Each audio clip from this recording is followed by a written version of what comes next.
Hi everyone. Today I'm going to be walking you through the process of creating external events, incoming invitations, and generating a cover sheet for the incoming invitations as well. So as always, I will be demoing in a sandbox, but let's get started. So the first thing we're going to do is navigate to the events module. Now if you don't see it up here on your navigation bar, don't worry at all. Let me just zoom in real quick. So what you might see instead is this More button right here with this down arrow. So if you don't see external events over here, just feel free to click into this More button and click on external events from there. But depending on the order of your nav bar and how much you're zoomed in or out, it will definitely be either on the navigation bar over here or in that More tab, so don't worry. So the first thing we're going to do is create a new external event. And as a reminder, an external event is any event hosted by external contacts or organizations that people at Post or maybe in the AMB or DCM sections are invited to. So that is different than the events module, which are events that are hosted by your Post and created by you and organized by you and your colleagues at your mission. So that's just the difference between external events. They're going to be any invitations and events hosted by external contacts and organizations. So first I'm going to click into this new button so we can start by creating a new external event record. And the external event I'm going to be demoing with today is going to be called a spring picnic.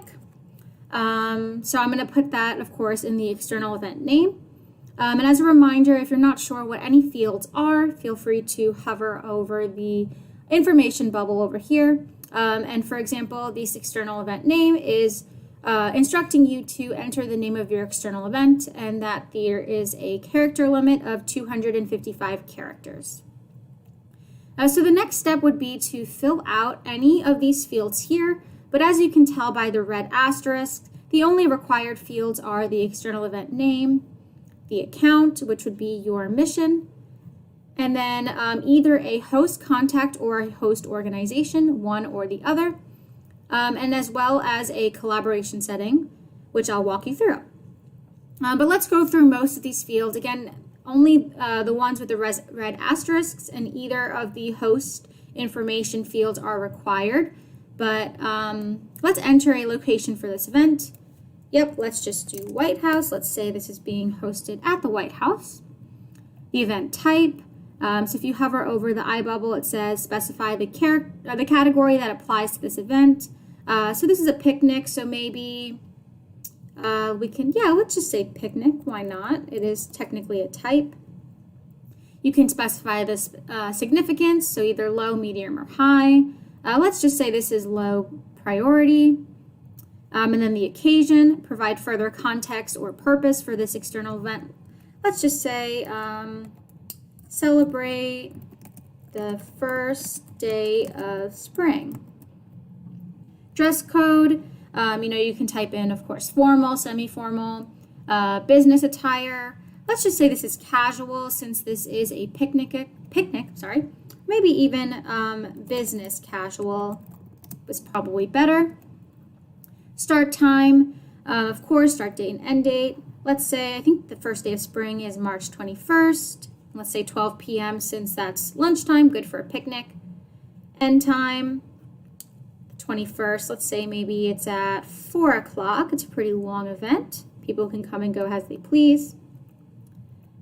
Post section, so feel free to designate which post section the invitee belongs to and who controls the invitation. We'll go over that a little bit later in incoming invitations, but feel free to specify that post section if applicable. And then, of course, the account is a required field. I'm going to list that as mission and training for the sandbox. And then you can type in any event description and notes that you would like. So let's say maybe the President of the United States is hosting a spring picnic to celebrate the first day of spring. This event will be hosted at the White House South Lawn. Great. Yeah, so feel free to type in any description about the event that you have additional context for, or maybe additional notes as well. And the next section is required to fill out either one or the other. So this will be the host of the event, either a contact or an organization. So I'm going to say George Washington is hosting this event. But if it's an organization that's hosting, feel free to search for the organization or create a new one if you have the permissions to. But again, the host, contact, or organization is either the org or the contact that is acting as the host for this event. Since again, external events are not hosted by your mission or your post, it's hosted by an external contact or org. And then last required field is the collaboration setting. As you can recall, this is similar to events, so it's either selective or collaborative among all users in your mission. I'm just going to say it's selective and then save. So what we just did is create an external event for this spring picnic. And look, that was super easy. If I wanted to change the collaboration setting later, I can, or if I wanted to choose collaborators for other users in my mission so that we can edit this together, I'm able to do that here as well. You can follow, edit, clone. You can clone the external event if you would like, but that feature is going to come more in handy with the incoming invitations, which I'll show you in a few moments.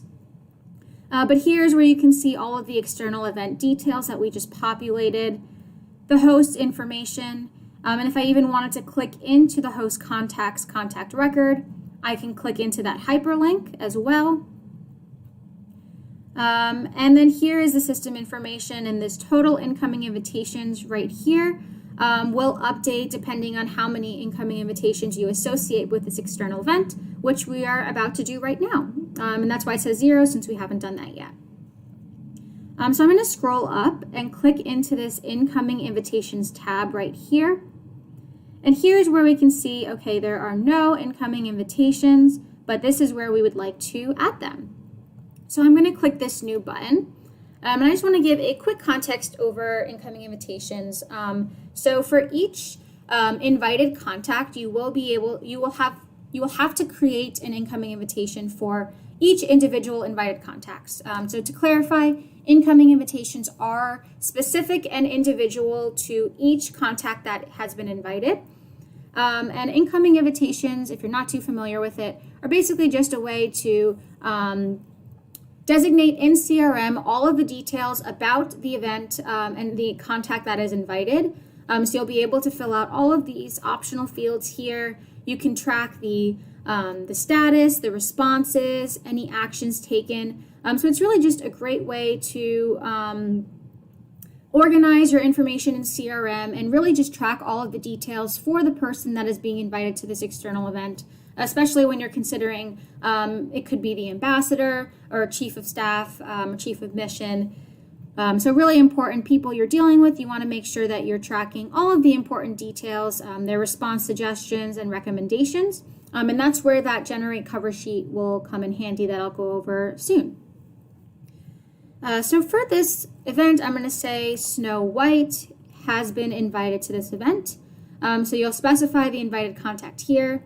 Of course, that's a required field, but as you can see, there are not many or none at all, no more required fields there.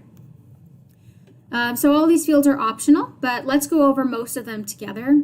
So this invited contact type is where you can say, okay, Snow White is the invitee, or she's the alternate, assistant, spouse, or partner, or an additional. But for this, I'm going to say she is the invitee, but you do have the option to specify the type of invited contact that the incoming invitation is referring to. And you can also enter a point of contact as well. I'm going to put Happy as the point of contact. No, I think I'm going to put Doc. I think Doc is sort of the lead dwarf in the Snow White movies, if you're not too familiar with. So I'm going to say Doc is the point of contact, so any questions, they should go to Doc. And then the number of additionals invited, that's another field here. So let's say Snow White is actually able to invite 7 additionals. She can invite all of the dwarfs with her to the picnic since this is a pretty casual event. And of course, we would like her to invite her spouse/partner. We would love for, I think maybe Prince Charming is Cinderella, actually. I'm not sure. Prince Philip, maybe? Oh, that's Sleeping Beauty. Whichever prince is her prince, she'll be able to invite him. The registration due date. So since the event is on March 21st, let's say maybe the due date was actually March 17th. And here are some optional check boxes. So if Snow White was asked to give some greeting or opening remarks, you would check that button here. So again, when you're talking about some high profile people at the mission that are being invited to these events, these speeches and greeting remarks might be checked off. So same thing with speech. If the invited contact was requested to give a speech, you can check that off. And then this text box right here for recommended registration response. Here is where you would type in what recommendations the invited contact is expected or suggested to take. So here I'm going to say Snow White is recommended to, oopsies, always great that we have spell check here, is recommended to attend this event with her 7 dwarfs as additional guests, as well as bringing her spouse partner. Great. And the next section, again, all optional. This is where you are designating the invitation response.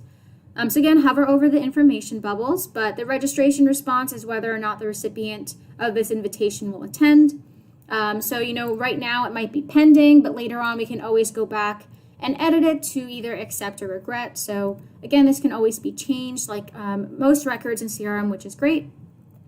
And if the invited contact does have to regret and decline the invitation, you can enter the remarks here that they have to regret.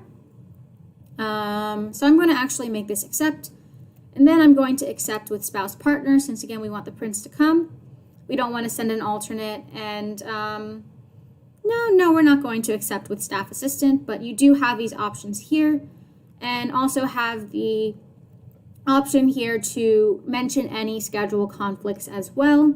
So nothing to indicate for Snow White, I don't think, but if the invited contact does have to be home by a certain time or has to leave for another meeting or something like that, you are able to specify that here.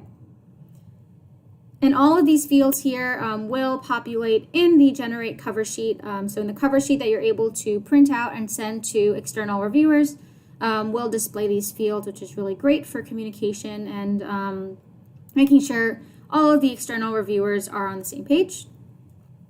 And this next section is for actions taken. So these eye bubbles, feel free to hover over them for more information, but here you can indicate if there have been any actions taken, and of course you can always go back and update this as the event becomes closer and as your team has made some communications regarding responses. So if there was a phone call made, an email, a registration card, fax, letter, or no action, you're able to check it off here and add any additional details of these actions in this text box in case you want to elaborate on maybe the date or who it was sent to.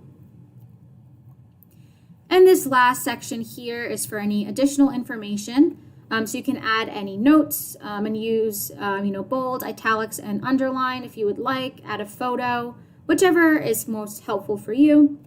And then of course indicate the work status if it's not started, in progress, rejected, approved, or on hold. Again, really helps you keep track of the approval process and make sure everything's up to date on the recommended response. But once you've filled out all of your desired fields, you can go ahead and click Save. Again, the only required field was the invited contact name, so you have the option to make these fields as specific or as vague as you would like, completely up to you. Great, so we just created an incoming invitation. And again, incoming invitations are specific to one invited contact at a time. So if we would have another invited contact, we would create a new one. but I would like to show you a trick on how to make this a little bit easier in case you have maybe 5 or 6 invited contacts or even more. So what we're going to do next is click into the incoming invitation record. So let me expand this real quick. So you'll have this incoming invitation ID that is generated for your invited contact. And if you would like to open that record and see it more expanded and see all of the fields that you that you filled out, we're going to click into that ID, and that will take me to the incoming invitation record. Great, so we can see all of the information we just populated here. But as I mentioned, let's say you do have multiple incoming invitations that you would like to create. What we're going to do, and the easiest way to do this, instead of individually creating each one, is we're going to clone this. So we're going to click the clone button. And here, this is where I'll have the option to add a different contact here. I know George Washington is the host, but since he's right here, I'm just going to, for the purpose of this demo, say that George Washington was the invited contact. And here's where I would change any information. You know, George can still bring his spouse or partner. You know, of course, Martha is invited. His point of contact, let's just say it's John Smith. Let's say George is able to bring maybe 10 guests. He can bring the whole family and any friends he would like. And then, you know, change the recommended registration response. Maybe we want him to, we definitely want him to give a greeting and opening remarks and a speech since he is George Washington. And of course, we can change all of these information here. But it was so much quicker to just clone Snow White's incoming invitation and just make edits to the next incoming invitation. So we don't have to do everything all over again since, of course, some things are pretty similar. But look how easy that was. Let me go back to Snow White's contact, or incoming invite. Great. All right, so the next thing I would like to show you is how we're going to generate the cover sheet. So as a refresher, a cover sheet is basically going to export all of the relevant information from the external event and the incoming invitation, put it on a 2-page document, with the first page being all of the relevant information from CRM, and the second page being some space for external reviewers outside of CRM to make any recommendations and or approvals. So what's great about this cover sheet is that any CRM user will be able to generate the cover sheet, export it to Word, and then go ahead and actually either print it or email it to any of those reviewers that do not have CRM accounts, so they're able to make the recommendations. So this process might be having a user in your mission generate the cover sheet and then email it to maybe someone in the AMB or DCM sections to make those recommendations, and then receive it back and then send it to the front office for final approval. So that might be one example of how that approval process might work, but of course it might vary from mission to mission. But basically you get the hang of it that external reviewers who do not have CRM accounts or maybe don't use CRM frequently will be able to make recommendations on the invited contacts response and attendance for the event. And the way to do this would be to first navigate to the incoming invitation record. And let me just refresh you and remind you how to get there since it exists in the external events record. But the reason why I want to show you is because the generate cover sheet button exists on the incoming invitation record and not in the external event record. So I'm going to navigate to the external event record first, which open in a new tab, and then go to this incoming invitations tab over here on the record, and then click into the incoming invitation ID for the cover sheet I would like to generate. Great. And then again, since incoming invitations are individual to each invited contact, you will have to generate a cover sheet for each incoming invitation that you would like to receive recommendations for. This process is super easy, so no need to stress here. So we're going to click this generate cover sheet button here, and then what the system will do is generate that cover sheet in a Word format and allow you to click this download button so you can download it to your computer. So I'm going to click this Spring Picnic cover sheet document. So again, it exports to Word. It exports as a Word document, and it will save the name as external event with the external event name dash cover sheet. I'm going to open this in Microsoft Word. And as you can see here, the cover sheet was generated very quickly in a Word document, and it is in Times New Roman with the fields being in size 14. And we have the important information bolded, such as the invited person, start date and end time, the host, of course.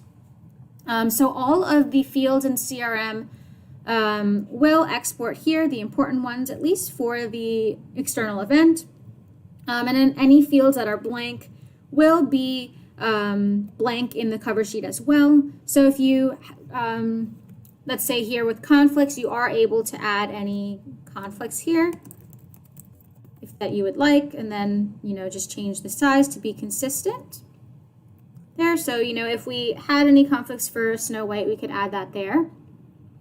And then the second page is where the external reviewer that does not have a CRM account will be able to make those attendance recommendations. So if you sent this via email or even printed it out and mailed it or delivered it to someone's desk, they'll be able to select which checkboxes, who to pass the invite to, who it's tasked to, if a section representative should attend as well, and then if it should be returned to protocol, and then any actions taken, and then who exported it from CRM and the date as well. So what you would do next is, of course, if you made any edits, save it to your computer, but you can save it as a Word document or a PDF if you would like, depending on whichever type of formatting works best for you. So once you save that to your computer in your desired format, that's where you will either email it to those external reviewers who should make the incoming invitation recommendations and approvals via email, for example, or again, can hand deliver it, print it out to someone's desk or via mail. And then they'll return it back to you with those recommendations, and you can update that in CRM if needed, or add that as a note, which is really great. I'm going to save it, of course. But that's essentially how you're able to generate that cover sheet. And again, this needs to be done for every invited contact since incoming invitations are specific to each contact. But one more thing I actually want to go over before I forget is how to upload a photo or a scanned copy of the incoming invitation to CRM. So we're in the incoming invitation record. So if I navigate to this related tab, I have the option here to add files. So what you'll be able to do is add a photo of Snow White's or whoever is the invited contact invitation, whether it's scanning or taking a photo, and then click this Add Files or Upload Files button to upload it to CRM. So you do have the option, of course, to add photos and files of the invitation, so you have a copy of it at all times in CRM. And of course, feel free to use Chatter or log any activities here to enhance your workflow and have everything on record. But that concludes our demo for the external events, incoming invitations, and the ability to generate a cover sheet. Hope you really enjoy these enhancements. I know they're pretty new. As of December 2020 was sort of the beginning of this rollout, and the ability to generate the cover sheet was part of our February enhancements. So I really hope you're enjoying this and hope this video makes it easier for you to utilize this ability to track external events and incoming invitations. And thank you so much for tuning in. Let us know in CRM HQ Chatter what you think, and if you have any questions, we are always happy to help.